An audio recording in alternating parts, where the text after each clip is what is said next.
Hello दोस्तों, मैं पिया त्रिपाठी। मैं आज आप लोगों को एक कहानी सुनाने जा रही हूँ। कहानी का नाम है बू और कहानी की लेखिका है अमृता प्रीतम। तो चलिए कहानी शुरू करते हैं। घोड़ी हिनहिनाई तो गुलेरी दौड़ के अंदर से बाहर आई। उसने घोड़ी की आवाज़ पहचान ली थी। वो घोड़ी उसके मायके की थी।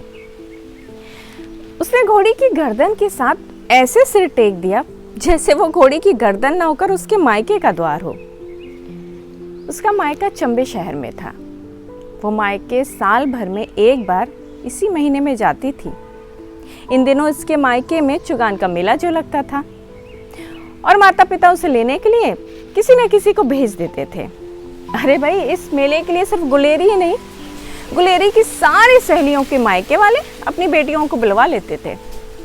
फिर क्या था, सारी सहेलियां एक दूसरे से मिलती और साल भर के सुख दुख की बातें कर लेती। इसलिए गुलेरी को न जाने कितने ही दिनों से आज के दिन का इंतजार था। इसलिए जब उसके दरवाजे के सामने मायके की घोड़ी हिनहिनाई तो वो चहक उठी। उसे किसी को कुछ बताने की जरूरत नहीं थी। अरे भाई, उसके तो चेहरे का खिला हुआ रंग ही सब कुछ बता रहा था। उसके पति मानक ने तंबाकू का एक लंबा कश लिया और आंखें बंद कर ली। अब जाने उसे तंबाकू का नशा ना झेला गया या फिर गुलेरी के चेहरे का रंग। लेकिन गुलेरी ने बड़े दुलार से मानक से कहा, सुन, इस बार तो मेला देखने आएगा ना, चाहे दिन का दिन ही सही। मानक के हाथ कांपने लगे। उसने चिलम एक तरफ रख दी।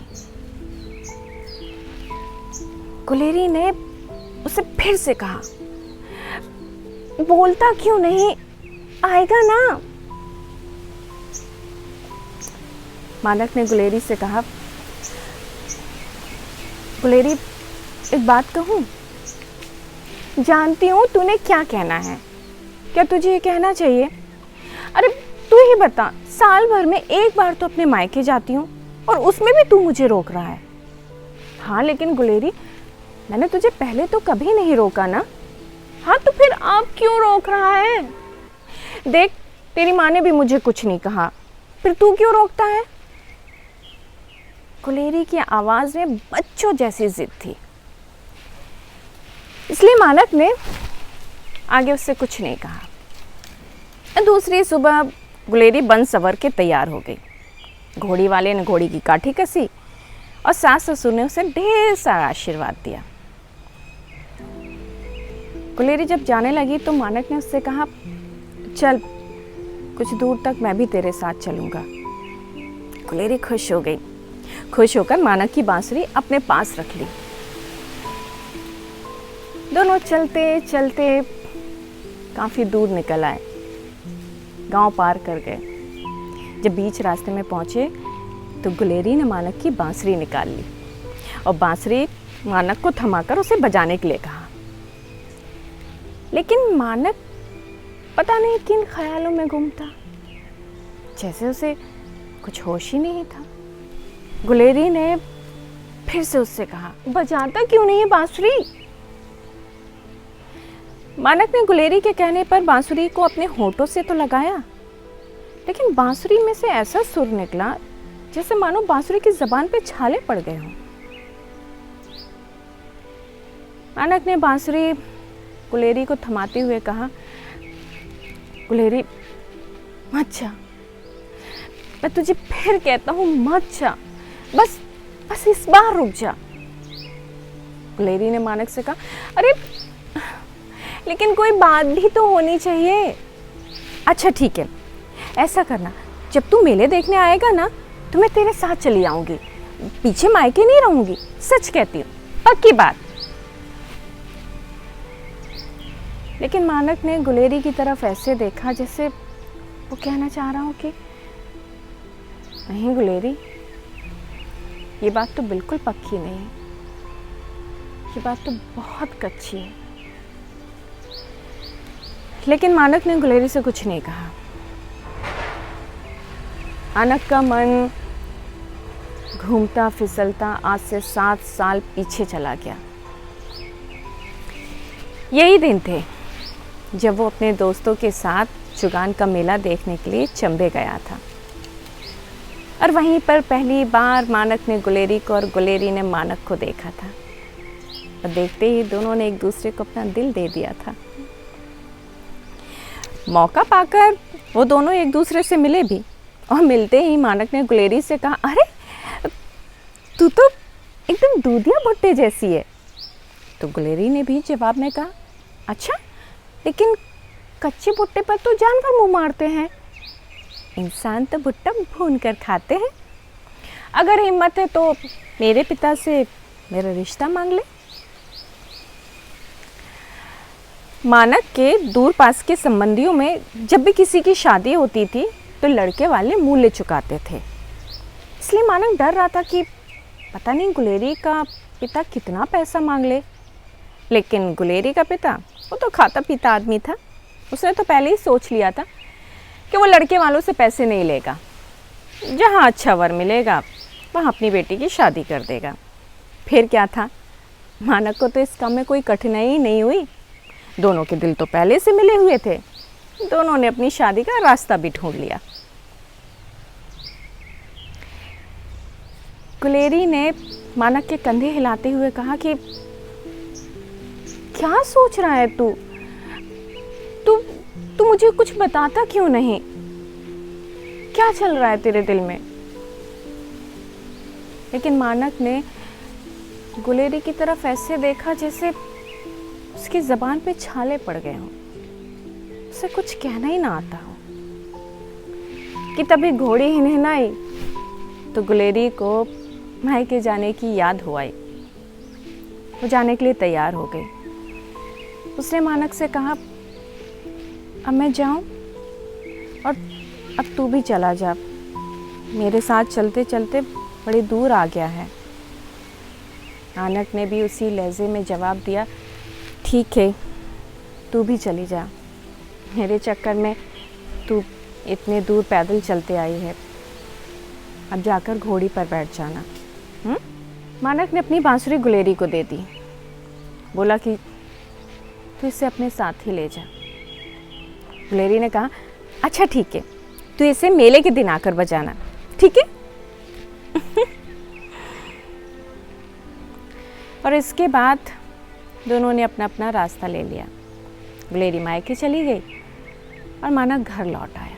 मानक जब घर पहुंचा तो वो चारपाई पे ऐसे गिर पड़ा जैसे बड़ी मुश्किल से चारपाई तक पहुंच पाया हो। माँ ने जब मानक को देखा तो कहा, अरे आ गया बेटा तू, बड़ी देर लगाई, मुझे तो लगा जैसे तू उसे आखिर तक ही छोड़ कर आएगा। माँ ने मानक से कहा, नहीं माँ, आखिर तक कहाँ गया, मैं तो उसे बीच रास्ते में ही छोड़कर आ गया हूँ। ये कहते कहते मानक का गला रुंध गया था। जब माँ ने देखा तो माँ ने रोष के साथ कहा, ये औरतों की तरह क्या रोता है, मर्द है, मर्द बन मर्द। मानक के दिल में आया कि वो अपनी माँ से कहे, माँ लेकिन तू तो औरत है ना, फिर तू क्यों नहीं एक बार औरतों की तरह रोती है। लेकिन उसने माँ से कहा कुछ नहीं। मानक और गुलेरी की शादी को 7 साल हो गए थे, लेकिन गुलेरी को अभी तक कोई बच्चा नहीं हुआ था। इसलिए माँ ने मानक से कह दिया था कि अब मैं 8वां साल नहीं लगने दूंगी। उसने तो अंदर ही अंदर मानक की दूसरी शादी की बात भी पक्की कर ली थी। वो तो बस उस समय का इंतज़ार कर रही थी कि जब गुलेरी अपने मायके जाएगी तो वो नई बहू की डोली घर ले आएगी। और ऐसा ही हुआ। 7वें दिन मानक के घर मानक की नई दुल्हन बैठी हुई थी। लेकिन अब मानक को जैसे कुछ महसूस नहीं हो रहा था, उसका दिल जैसे सो चुका था। मानक अंधेरे अपने खेत में बैठकर चिलम पी रहा था कि तभी उसने देखा कि उसका कोई पुराना दोस्त वहाँ से होकर गुजरा। उसने उसे देखकर कहा कि अरे भवानी इतनी सुबह सुबह कहाँ जा रहा है? भवानी ने बिना देखे ही जवाब दिया, नहीं कहीं नहीं, कहीं तो जा रहा होगा। खैर चला बैठ, चिलम पी ले। भवानी ने मानक के हाथ से चिलम लेते हुए कहा कि चंबे जा रहा हूँ मेला देखने के लिए।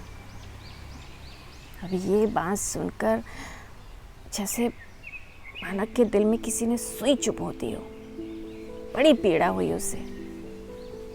उसने कहा, आज मेला है?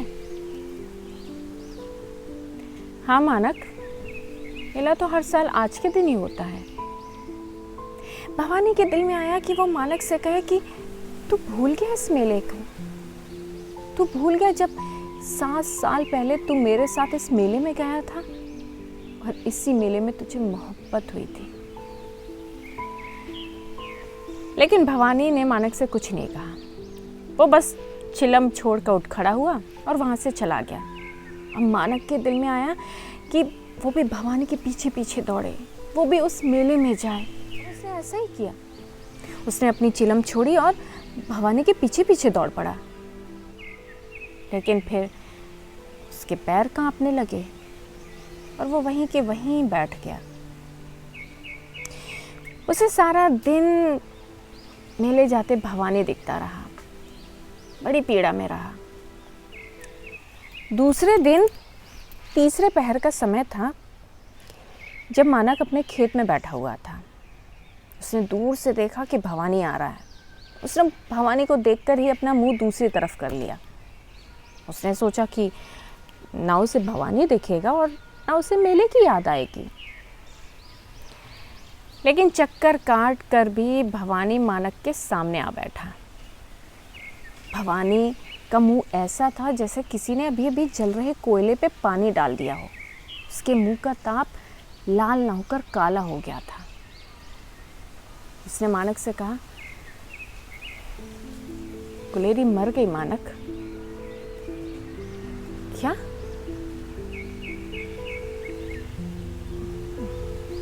कुलेरी मर गई?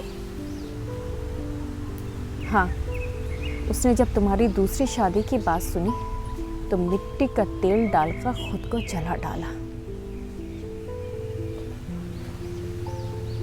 मिट्टी का तेल?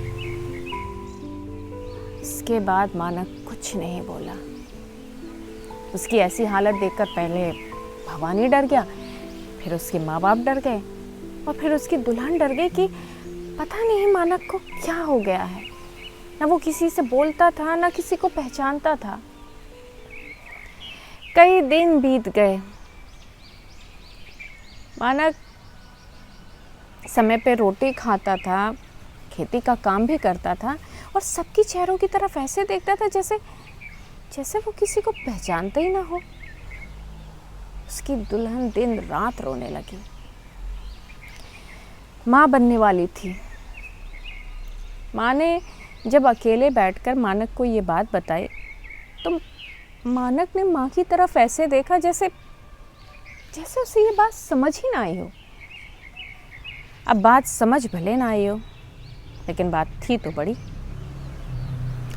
इसलिए माँ ने नई बहू को हौसला देते हुए कहा कि तू समय से बस ये बेला काट ले। देखना, जिस दिन तेरा बच्चा मानक की गोद में डालूंगी ना, सारी सुधे लौट आएंगी उसकी। फिर क्या था, वो बेला भी कट गई। मानक के घर बेटा पैदा हुआ। आने बच्चे को नहलाया धुलाया, कोमल से रेशमी कपड़े में लपेटकर मानक की गोद में डाल दिया। मानक पहले तो उसे देखता रहा, फिर अचानक से चीख उठा, दूर करो इसे, दूर करो, मुझे इसमें से मिट्टी के तेल की बू आती है।